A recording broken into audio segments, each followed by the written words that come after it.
Dans la Torah, en Genèse 18 et en Genèse 19, il est mentionné que les anges ont mangé, et ceci est contredit, du moins pour la visite d'Abraham par le verset 70 de la sourate 11 qui indique que les mains des visiteurs n'approchèrent pas du veau rôti.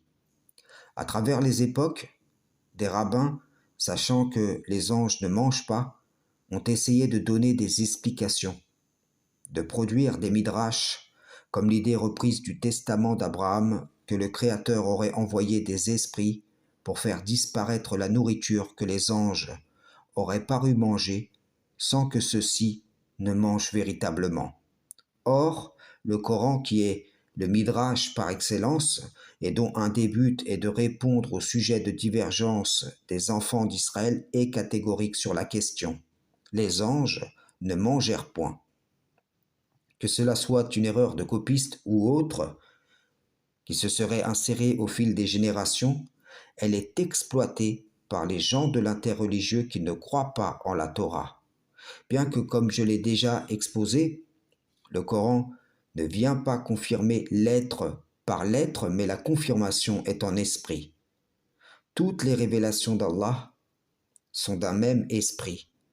Cette erreur ne change rien au fait que un témoin parmi les fils d'Israël ait témoigné de la conformité du Coran à la Torah comme Allah m'envoie le faire, et cela sur la base du livre qui leur a été confié et dont ils sont les gardiens. Les hommes commettent erreur et oubli, tandis que le Créateur ne commet ni erreur ni oubli. Ce qui a été laissé à la garde des hommes ne peut être considéré comme ce que l'Éternel garde, dans le sens où on ne peut exiger de ce qui précède le Coran la rigueur qu'on exigerait de celui-ci. Les gens de l'interreligieux disent donc « Voici le Coran corrige la Torah ». Or, avant le Coran, ceci avait déjà été corrigé via le Messie d'Israël qui, dans le but de prouver qu'il n'était pas un esprit, qu'il était revenu à la vie en chair et en os, demanda à ses disciples qu'on lui serve à manger. Comprenez-vous?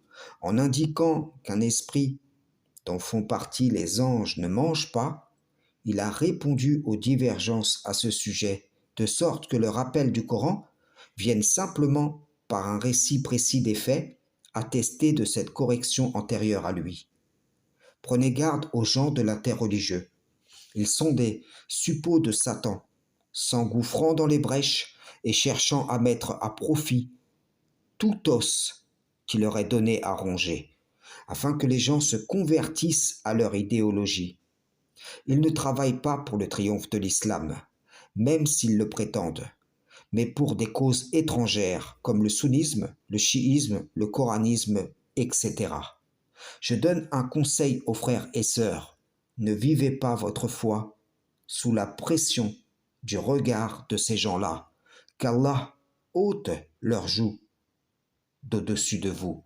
Frères et sœurs en islam, salam, shalom.